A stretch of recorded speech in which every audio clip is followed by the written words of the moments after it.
So we're getting into that conversation about tribal politics today and talking about the need to unite the nation so that you can vote, or not just vote, but so that you can come together on agenda and or issues. Joining us, and he'll tell us in a minute this morning what the issue might have been.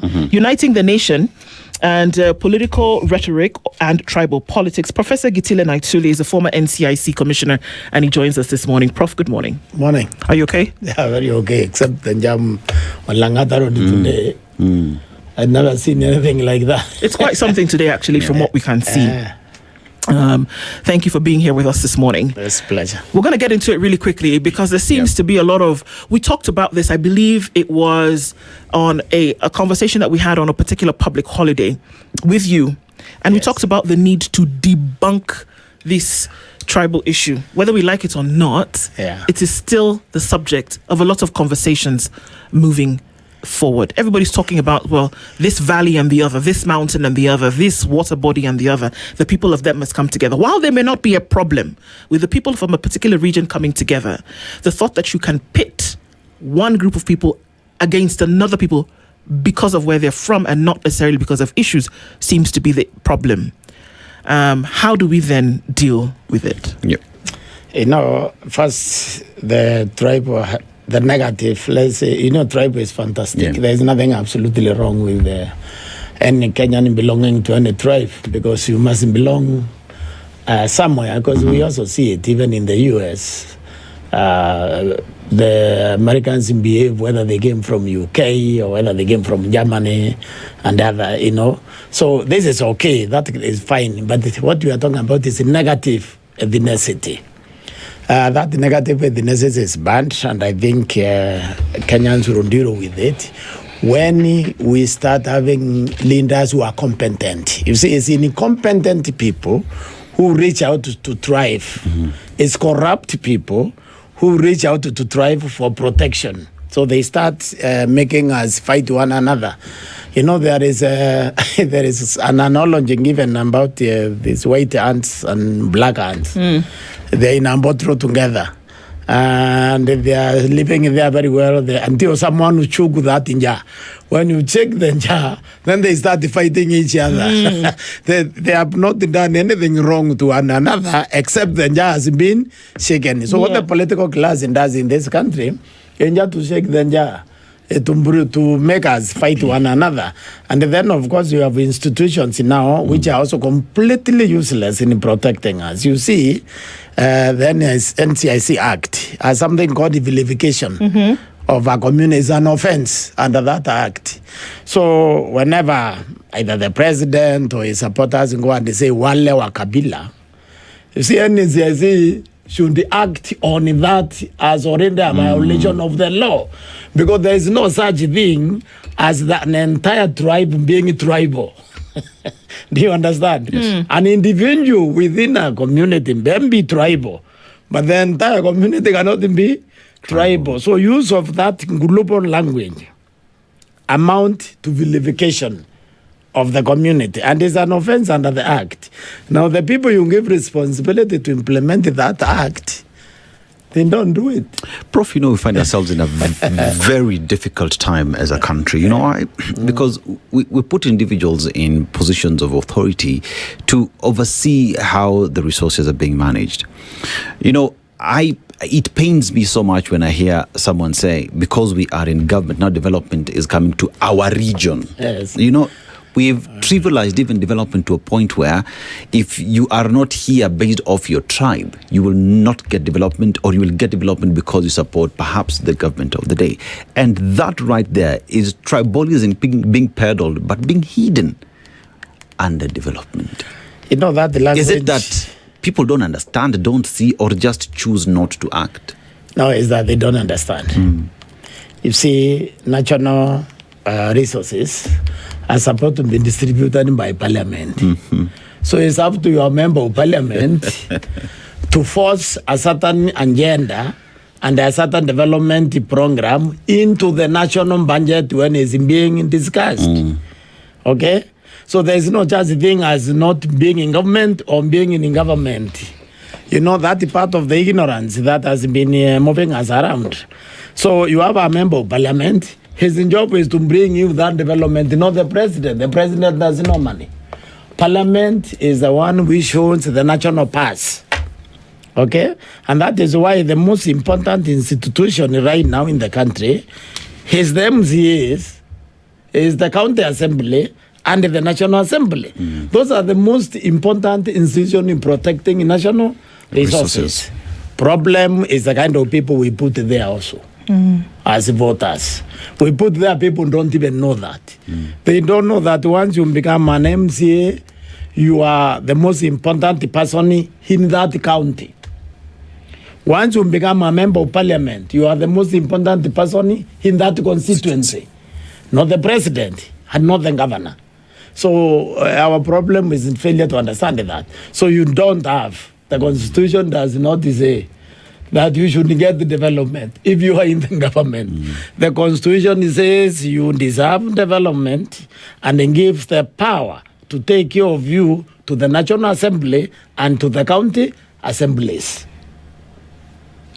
So those are the people who have the responsibility of making development happen to every corner of Kenya. Two people, the MCA and the MP. Of course, the MP should include the senators. Yes. So can we be bold enough to say that, and then further on ask, that anybody who uses tribal politics as a way to get on the side of the people to give them their vote is actually lazy and non-creative, and that what you should be focusing on, regardless of where you're from, is what needs to be done for the people? Not just let's say that it's a very useless, incompetent person. Okay. It's somebody who really doesn't have an agenda to sell. You see, if you have an agenda to sell, if you are brilliant enough, innovative enough, you have consulted enough, people have given you what they need, you can sell that. But when you have absolutely nothing to offer, is when you reach to the tribe as you are shared. Okay? So the tribalists, if you look at it carefully, these are very incompetent people. These are highly corrupt people. Okay? And these are the Kenyans also we take there who already are have a criminal mind, probably even a criminal record, if you try to investigate properly. Because you see, there is something in the leadership we call capacity to laugh. You know, when you have that capacity, there is no tribe which is banned in Kenya. Because you have to start with your family, basically. Then you walk the laugh out to the community. To your community too, first. Then to the national community. So if you follow the history of the people who use tribe as a springboard to power, okay, or as a defense, after they have already taken in power and then turned into corrupting deals and so on, those people, if you follow them, even if their families are not in peace, the disunit they want to bring into the country, they have already created it in their homes. So it's the Kenyans who have to learn how to select out these people when they are distributing leadership. Because remember, it is the Kenyans who actually assign these roles to other Kenyans. You bring yourself out, and then they agree with you, and they elevate you. They have to figure out next time they need to think carefully who is this person I'm elevating. Even while that we have institutions that then have been put in place by the Kenyan people to safeguard who we are as a people who belong somewhere, as a people who love our diversity that brings Kenya and makes Kenya be what it is today. And here I'm talking about NCIC, you talk about AACC or matters to do with ethics, you talk about police DCI investigations, NIS collection of intelligence, and putting all things together with ODPP and advisor to government, that would be the AG, working together to ensure that Kenya is straight and is headed somewhere. But everyone seems to be silent. That you'd hear, wale wa Kabila, nothing is being done. Intelligence is being shared here on who is going to attack who, and no one is acting on that information. Is it that it's orders from somewhere? Is it that, like you said, they're just lazy and incompetent? Or is there a hidden agenda? It's really a very basic misunderstanding of what you're supposed to do in those roles. You see, once we gave you that uniform as a police officer, you're supposed to serve the Constitution. Yes. Not an individual, not any individual. You serve the law, the Constitution. When we make you a president, you serve the Constitution. When we make you a commissioner under Chapter 15, you are supposed to serve the Constitution. You do what the Constitution allows. You do what the law allows. So the problem here is that we are not doing that, because most of these people we give these jobs are unqualified for those jobs. So they become extremely grateful to the appointing authority for getting the job. So when they go there, they start serving the appointing authority instead of serving the Constitution. That is the biggest weakness we have to deal with, and this is how nations die. Indeed. This is how nations collapse. Because they're not facing the law upon which you're founded in the first place. I'd like to take a quick break and we'll come back and then find out that there are commissions that have been established to ensure that such excesses then are not allowed over and over again. But the question is then, a commission which you sat on at some point and who interestingly was invited to come today but then didn't, what do they do in the cases where we see these excesses happening? And what should they do? We'll be back with Prof. Naituli after this. This is the Situation Room, the only way to start your day. Traffic.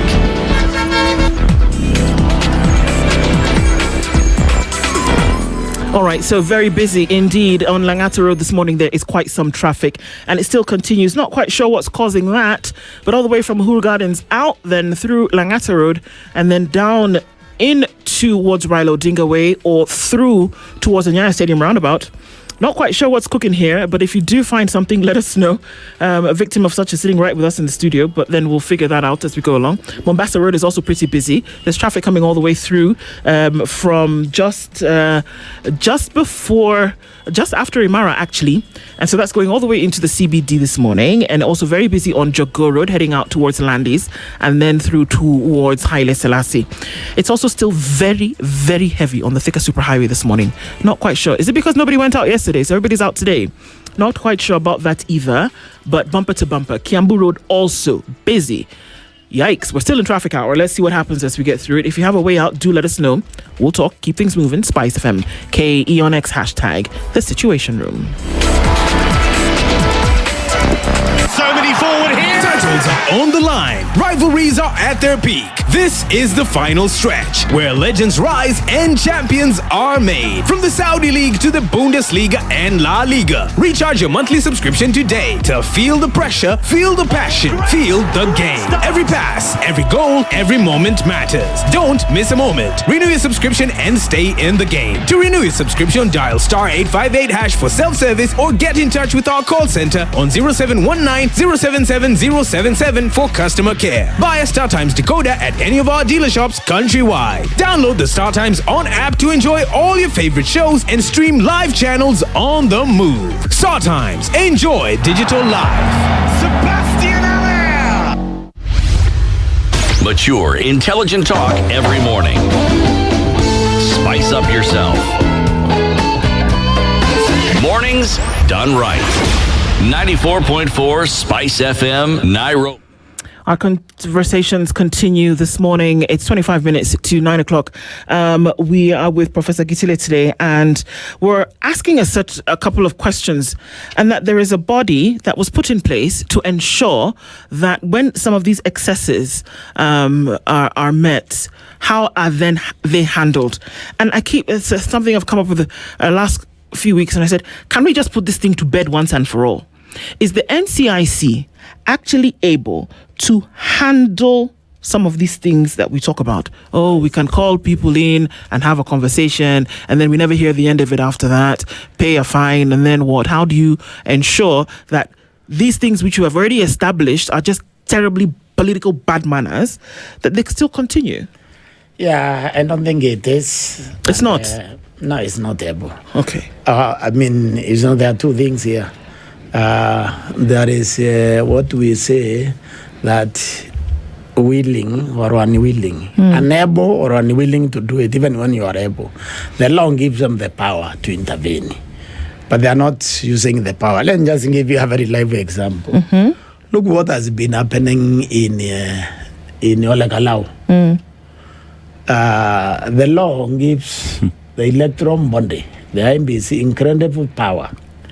Corruption, bribing voters is illegal. Yeah. You can go to jail for it. What have you been seeing in that campaign? Distribution of mattresses, distribution of gas cylinders. They call it development. Open bribery. Okay? Yeah. Open bribery. Now, what have they done about it? That important? With all the power we have given them, all the law, we have given them both statute and the constitution authority. To make sure there is no bribery in elections. So what have they doing about the Olekalau? What did they do in Malaba? What did they do about Bere? So the same thing with the NCIC. NCIC people have been spewing hatred. Some of them very openly, like for example, Mheshimiwa Galoma. He doesn't miss once when he's talking about the Kikuyus. He talks very openly, very negatively.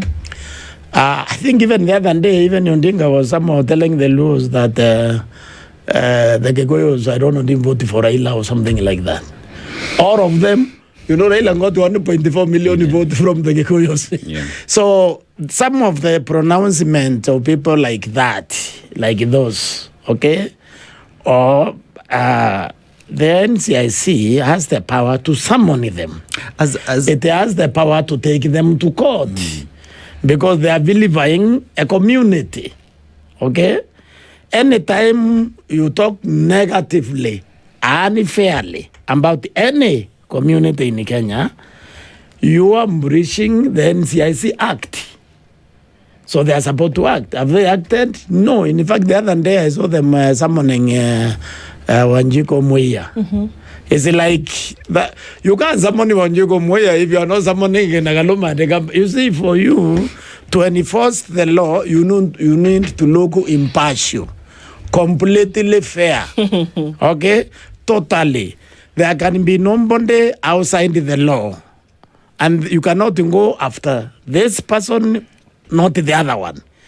The society must see you as enforcing the law without fear or favor. We are not doing that. If, for example, MBC continues like this, like what I'm seeing happening there, the other day I even saw boats. Yes.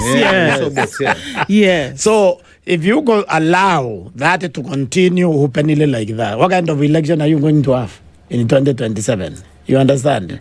But you see, the time will come when the Kenyans also need to start enforcing the law. Do you know the Kenyans can demand that the international community organize this election and remove those guys? Okay? You see, the Kenyans have delegated their power and Article 1 to two arms of government, to the executive in the county, in the counties, and to the executive in the national. They have also delegated, MBC act on delegated authority. The Kenyans can actually withdraw those authority if they realize the referee is taking them to war. They can decide to get the United Nations to conduct the election. So the Kenyans need to wake up and look at these institutions they have created which are not performing and start having strategies what to do with them. Because they are critical institutions. Like the IBC is absolutely critical because it's the custodian of the Kenyan sovereignty. When it behaves like Mbere, like Olekalau today, like Malaba, then you don't have an independent referee. You're having a very dangerous organization that can bring trouble to the nation, either intentionally or just carelessness, either lack of knowledge or simple incompetence. So, the same thing with the police. The police is the ngulu, which needs the society together. There is no institution in a country as important as the police service. The moment the police becomes partial, okay? The moment the police allows itself to be converted into a militia of anybody, then the country basically dies. The police are the most useful, the most important institution. And that's why sometimes I don't like the kind of money we pay them. We need to pay them well. Because they sleep outside, so we can sleep sweetly inside. Yeah. You understand? These fellows are so valuable, allowing themselves to serve individuals other than serving the law. They are doing a big disservice to us, to the country. So when you look at all these institutions the country has set up for self-survival and protection, and then you see their behavior, you don't know whether to laugh or cry, because these are very competent Kenyans. They know the law. They can do a job, but I'm just saying here. So what happens? Where they were beating some people totally unarmed. Yeah. So when do you do that? You see, this is the problem. We need to take a look at it. Sorry, go ahead, Dennis.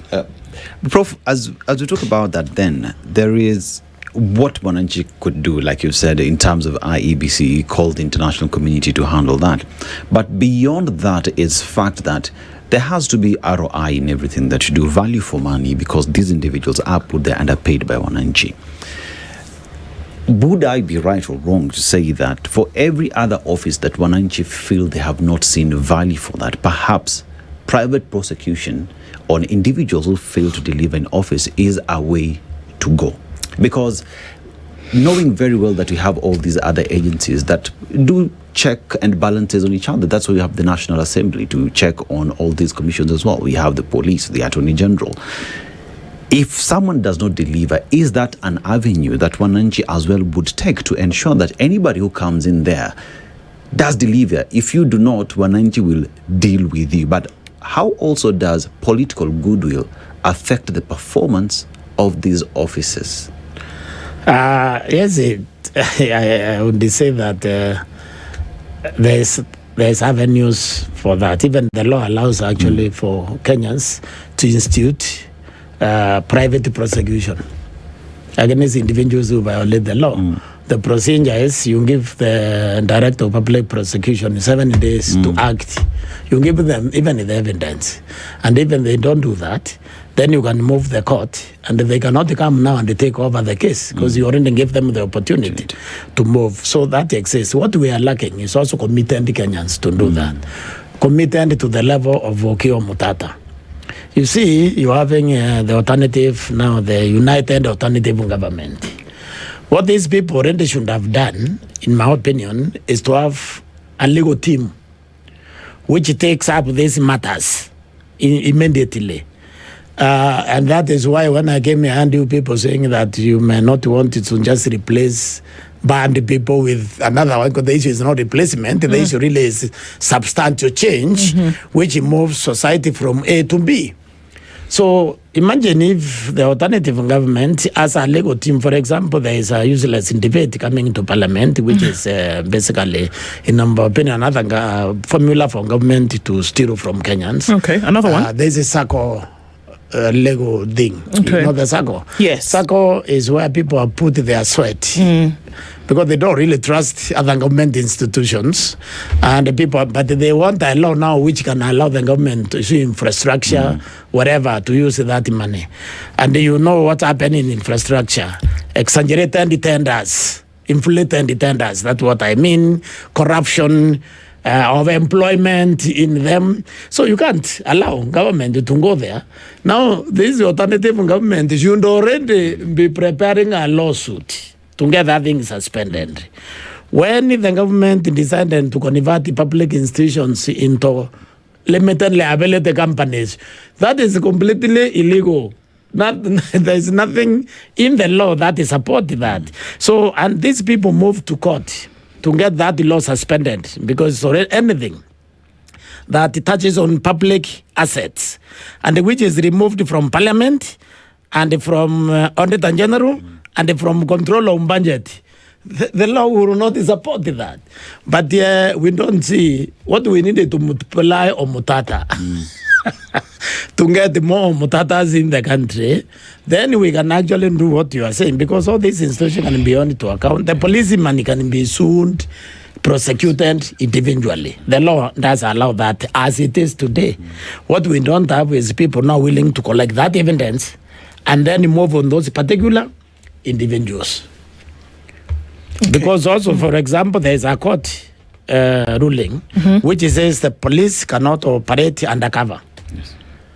They must be in uniform, properly identifiable, and they cannot wear those baglavas, the one they wear. Yeah. There has been some wearing baglavas now. People should have already moved contempt charges against the Minister for Internal Security and against the Inspector General of Police already. But do we have people doing that? You have only Omutata trying to serve the entire country, and the country is very big.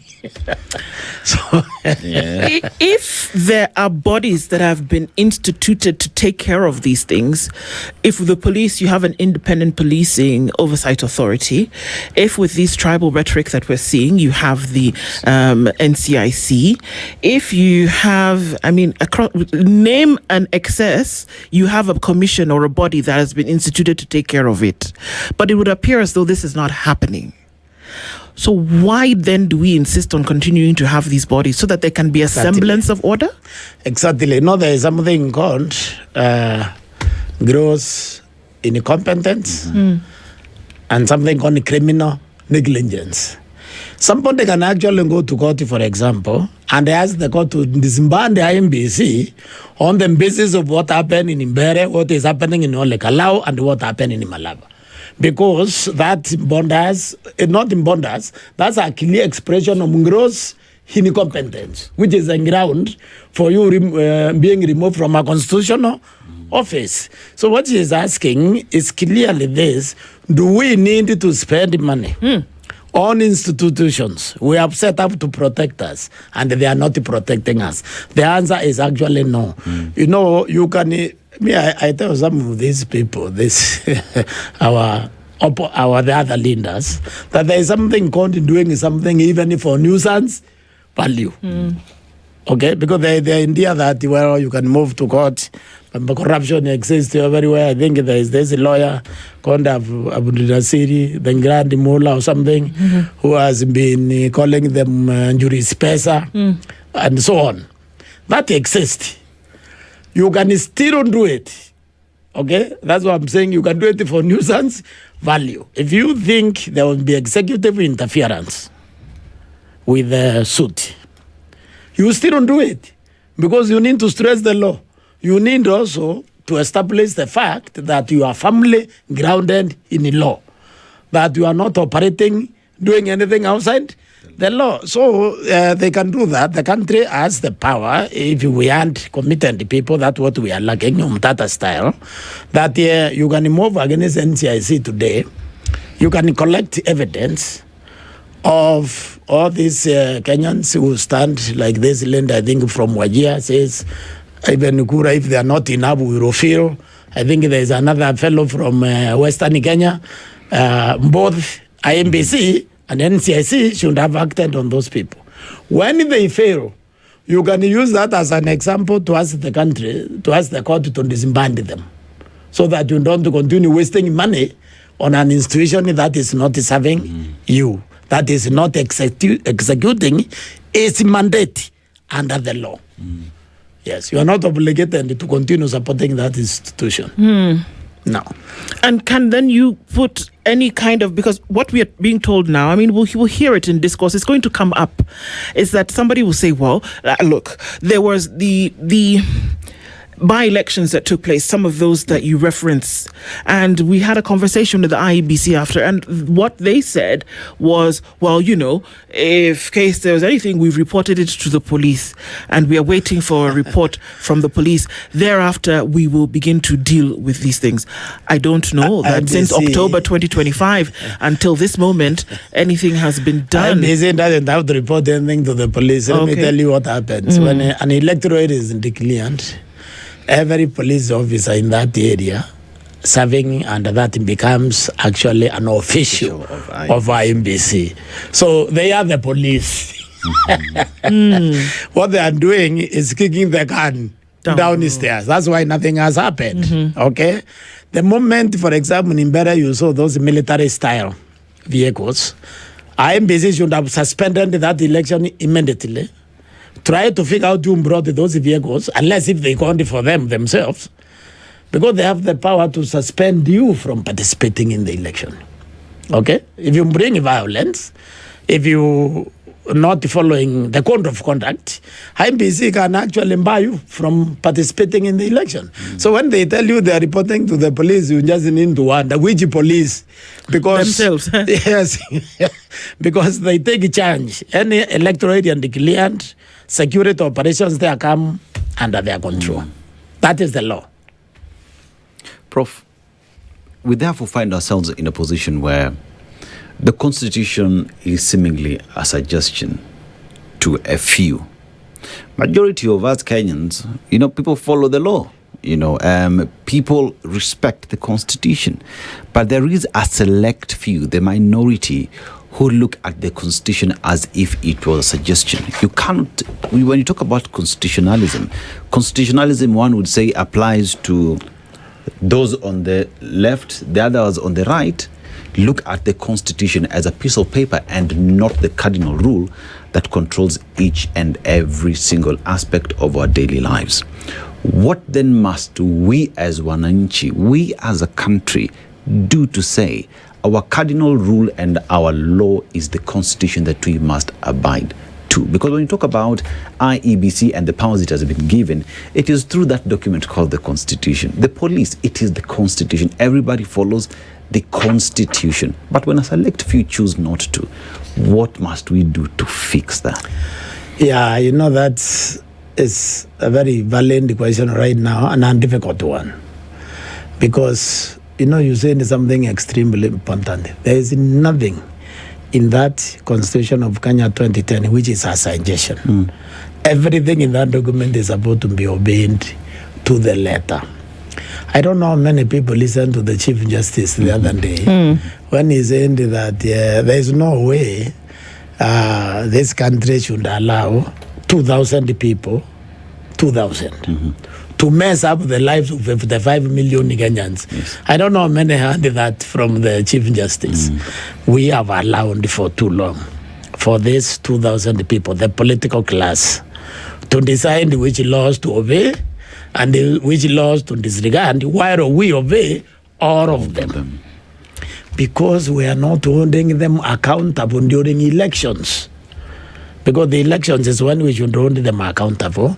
We are also not holding them accountable in the process. You see, the building blocks of democracy is day by day. It's not at the election time.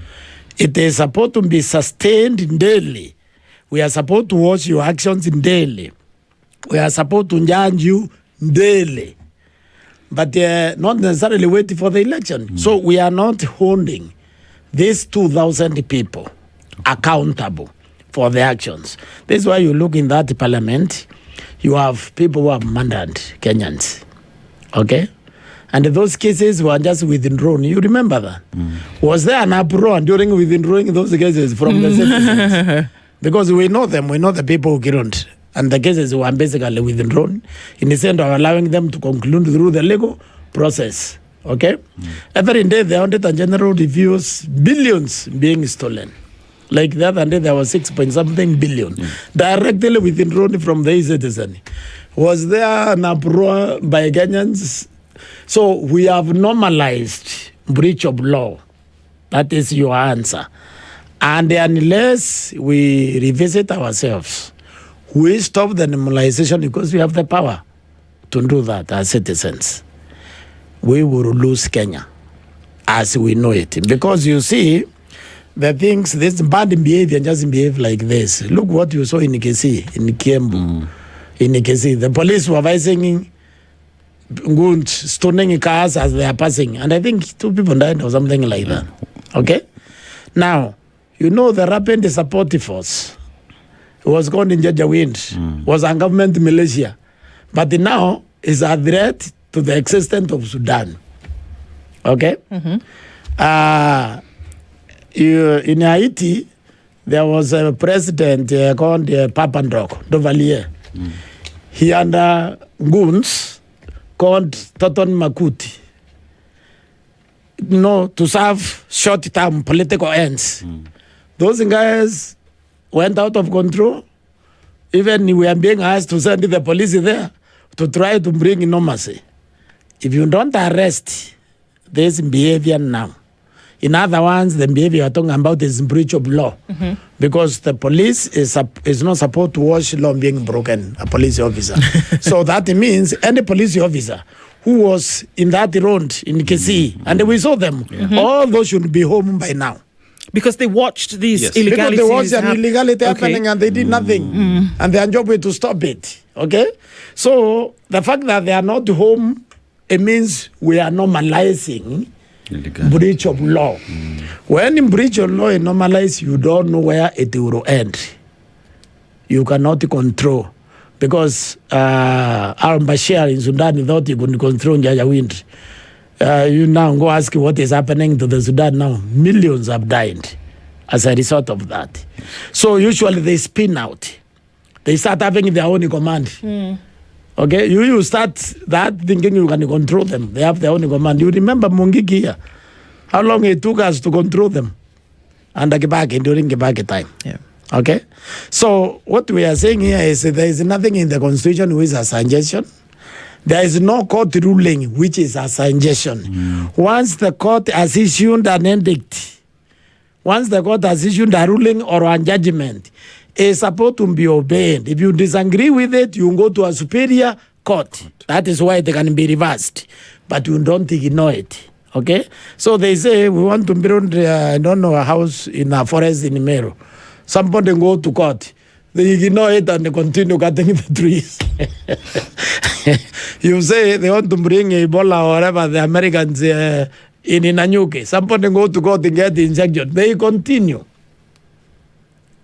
They ignore. That is how you slowly kill a vibrant democracy. That's how you mess up a country. Who bells the cat, really quickly, Prof, to say, well, or is it, you talk about people can actually go and petition, people can go to court, people can say that some of these things cannot be done to set a precedent. Who bells the cat? Everybody at the same time, or is it left for a few people? Well, the citizens actually can do that, but also you need the emergence of leaders with some courage and also enough creativity to propose options, solutions. Because it's not enough to complain. You have to be able to propose solutions. And that one right now seems to be lacking. Tall order. Which is very unfortunate.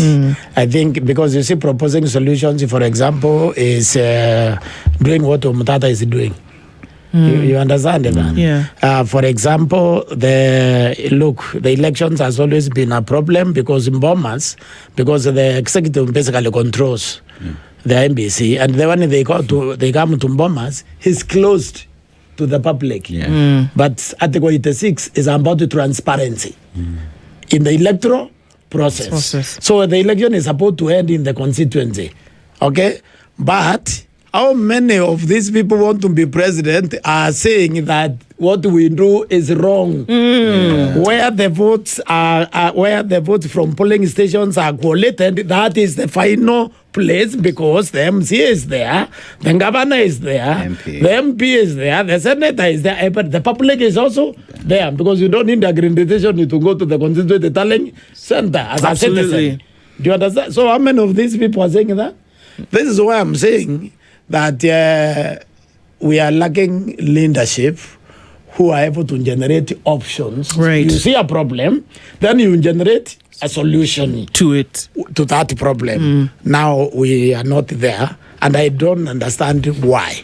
But we need to get there. Yes. And that to have the conversation where we're alive to that reality then is just as important. Professor Gitile Naituli has been here with us this morning. Thank you for joining us in the Situation Room. We hope that your journey back is not as tumultuous as the one here was. Looking forward to the next conversation with you, Professor Antisana. Good morning. This is the Situation Room, the only way to start your day.